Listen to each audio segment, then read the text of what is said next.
So we'll now turn to the 2024 Lifetime Achievement Award. This is an incredibly special award that the judges have chosen over last year and this year. Last year, you might remember, Ming Long AM was the recipient, an incredibly deserving recipient. And this year, I'm delighted to share that the Honourable Senator Penny Wong is the winner of the Lifetime Achievement Award.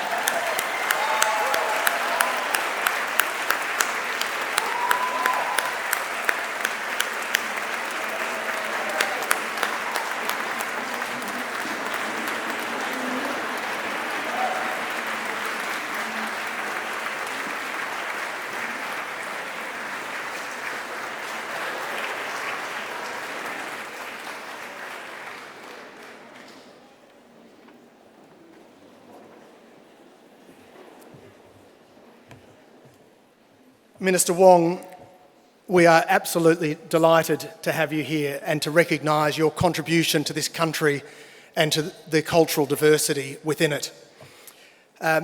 Before we dive into a Q&A, let me share a brief and impressive biography. Born in Kota Kinabalu, Malaysia in 1968.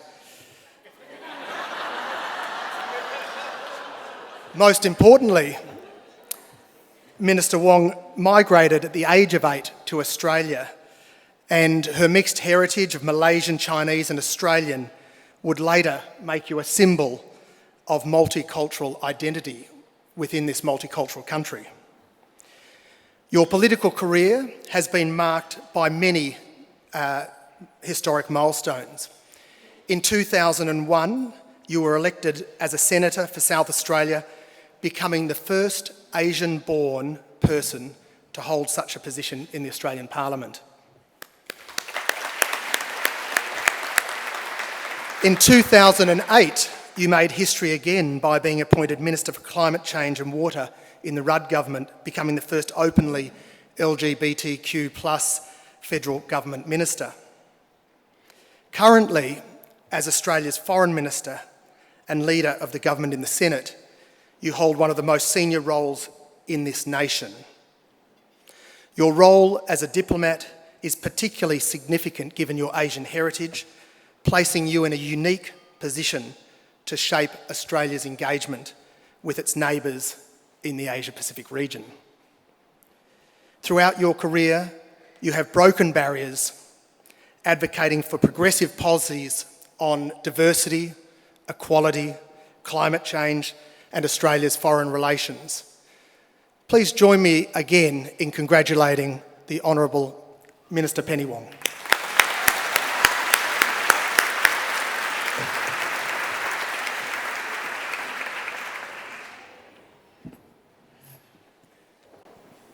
Minister Wong, as discussed, you arrived in Australia from Malaysia when you were 8. How do you remember your childhood in Australia in those formative years? What challenges did you face, and was racism a factor for you? Well, first, can I just say I'm very humbled by that welcome and very honoured to receive this award.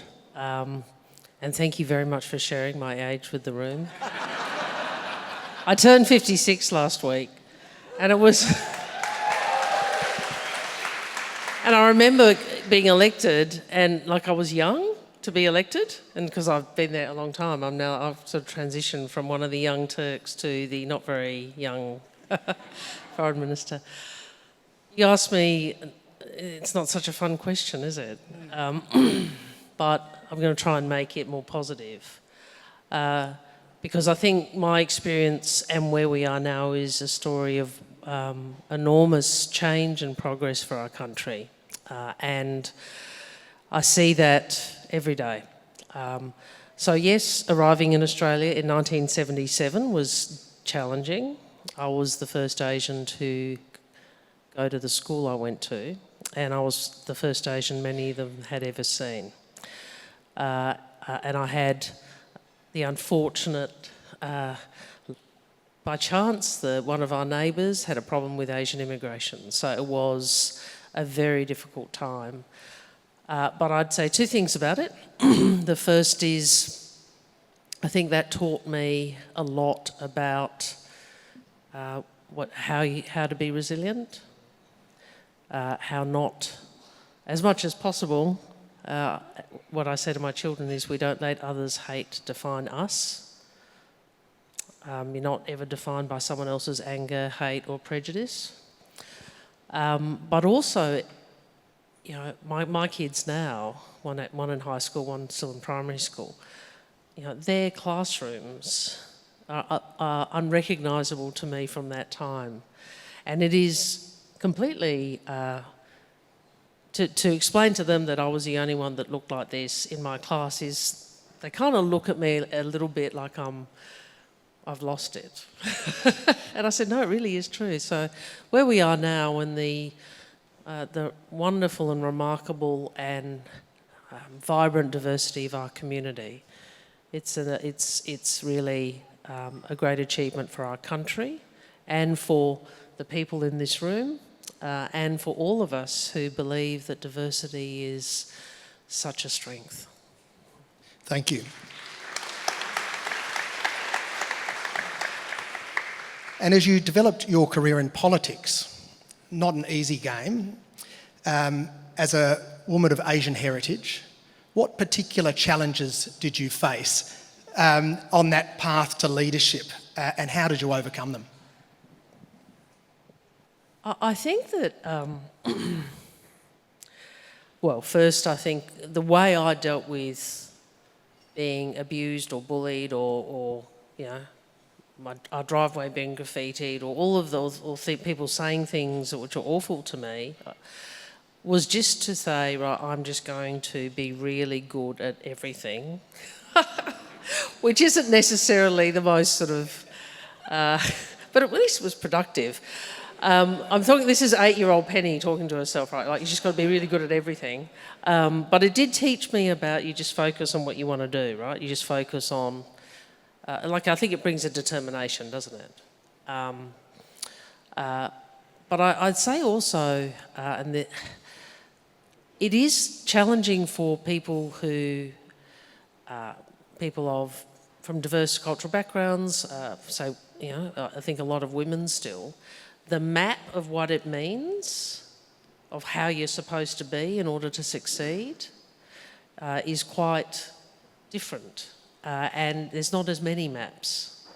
Do you know what I'm saying? So we all have a pretty clear map of what it means to be a very tall, you know, man who, you know, to exercise authority. Like, there's a lot of, you know, we see that in popular culture, we see that in leadership, you know, we see that in movies we watch, we see that in a lot of parts of our lives, and we also see how men exercise authority in a certain way. I'm not saying everybody does, but there is a map that people can look at. And I think what was challenging for me, and I suspect for many people, is what's your map? You know, what's the map that works for you? Because it's all, you know, we all have our different ways of being leaders.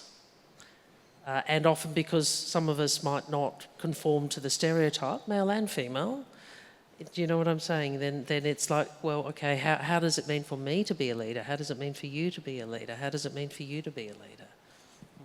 Thank you. You've got an incredible cohort of people here this evening, many of them Asian Australians themselves. What advice do you have to them on their leadership journey and being successful? I would sort of hesitate to give a room like this advice. I'm sure that, I mean, people, you're here because you have found or are finding your way.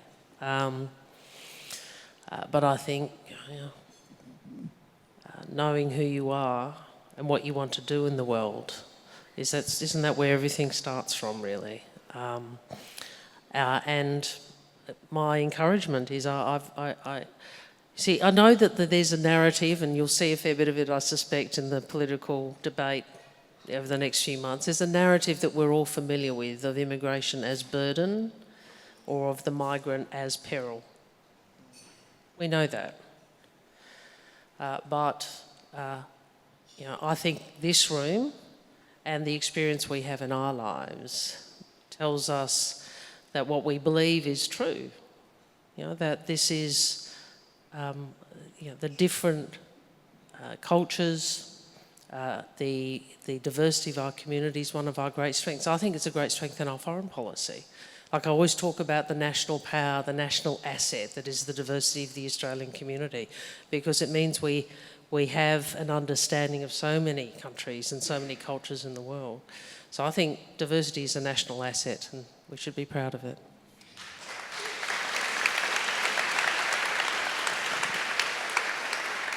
And I think we absolutely agree as a room, and yet we have a distinct underrepresentation of Asian Australians across virtually every facet of society, including politics.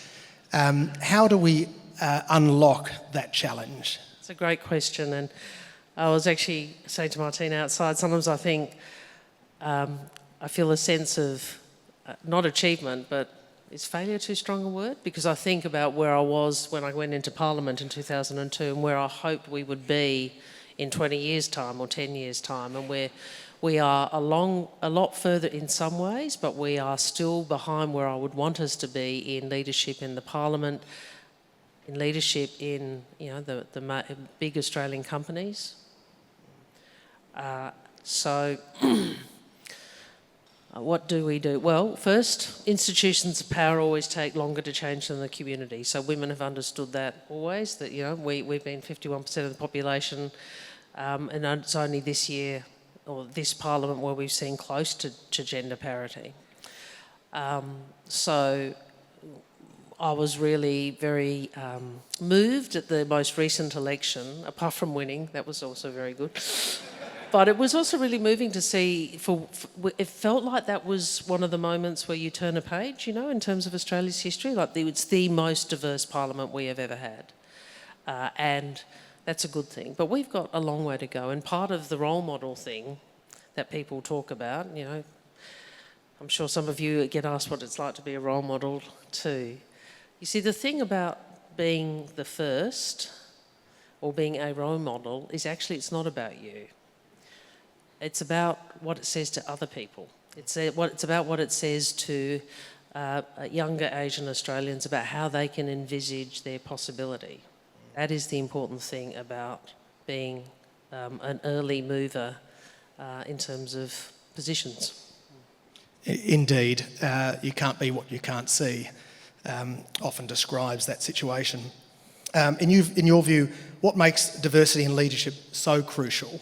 And what are the benefits that you've seen from both cultural and broader diversity in the bodies that you serve? Yeah, sure. Two things. First is the point I made about, I think, having diverse leadership also means you bring people, people can see opportunities, can envisage different pathways for themselves. But I actually just think decisions are better. Like if we all think the same way, you don't test decisions, you don't, in the same way, you don't see the perspective have the same perspective, Like I think it's, I as you probably would anticipate, in my sort of working life, I like to consider, I like to have the argument, not in a really aggro way, but here are the options, option A, B, C and D, or option A and B. What do you think? What do you think? What do you think? I like to make decisions by, in part, informing myself by the arguments between different perspectives. And I think that's a good thing. I think diversity in leadership, diversity in those around the table, those in the room that makes decisions in whatever forum, I really believe that makes for better decisions. Thank you. It would be negligent not to ask a question or two about foreign policy. With your deep understanding of foreign policy, how can we, Australia, better position ourselves as a leader in the region? So,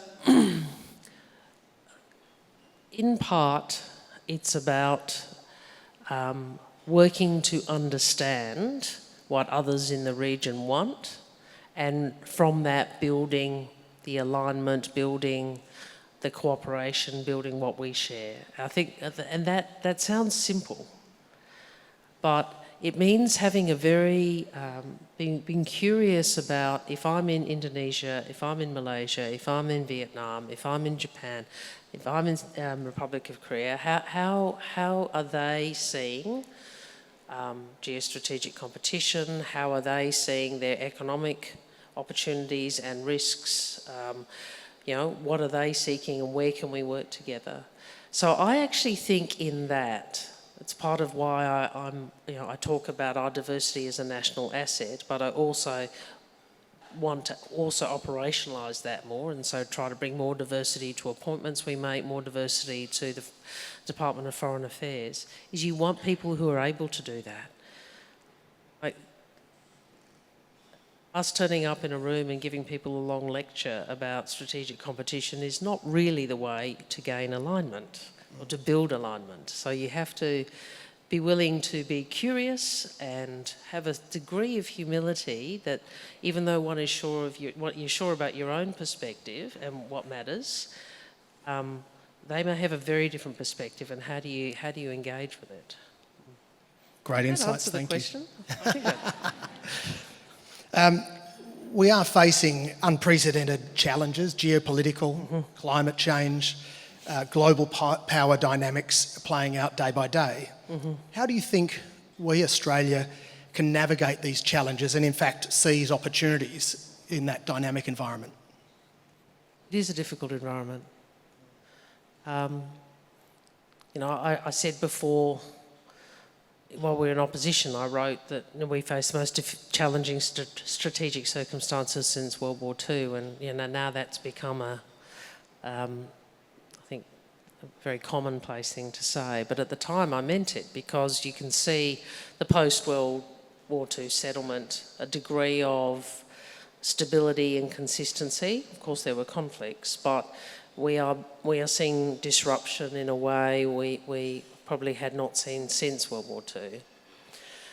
What do we need to do as a country? I think we need to be very clear about the objective of utilising all elements of our national power, so recognising that power and resilience comes from not just your strategic position, but your economic power, your diplomatic power, your social people-to-people, the reality of modern Australia, that, the power of who we are. And we have to be prepared to utilise all of those levers of power towards our objectives. And our objectives at the highest level are peace, stability and prosperity. How we operate on that, whether it's the alliance with the US, the strategic partnership with Japan, the Quad countries in our engagement with India, the very great focus I've had on Southeast Asia and engaging with ASEAN and the countries of ASEAN, or the deep engagement with the Pacific, all of these spheres and domains have to be aligned in a single purpose, which is we work for a region where there is peace, prosperity and stability for us and for all. Now, none of that is easy. But one thing that won't make it easier is politicising some foreign policy here at home. We saw that, frankly, in the last few years. I don't think it makes it easier to get into a aggressive political debate. These are hard circumstances and difficult choices, and we have to navigate them wisely. It's one of the things in a difficult conversation difficult conversations I've had at times with counterparts. One of them said to me, you have to navigate things wisely. I think it's quite a good way of thinking about it. You do. You have to navigate these circumstances, these differences that we have, the choices we have. Bring some wisdom to the navigation. Thank you. Last question. We've got this incredible cohort of talented people in the room. What's your call out to them to drive a more inclusive Australia? How do we collectively support you in building a more inclusive Australia? I think this is not about about me supporting me. I think it's about all of us. That's what we're all doing, isn't it? Isn't that what we're all doing? That's why you're here. And congratulations for all the work you do. So I'm not going to give you advice about what to do, but I want to give you a bit of, I guess, not a pep talk, is that the right thing? But no, just to affirm how important it is. Like I think, how much potential are we still not utilising? How much potential in terms of the economic activity that we are engaging in, business and so forth, but also the potential in our engagement with other countries and bringing that experience and the wisdom to the navigation of differences and challenges that I described. Like, I don't just advocate for our institutions of power to better reflect the population and therefore be more diverse because it's a nice thing to do. And I don't just do it because it's the ethical thing to do, but it is. I actually genuinely believe it's better for the country. I think our country is better for the diversity of who we are being reflected and expressed in all of our institutions. We are a better country for that, so thank you for your work.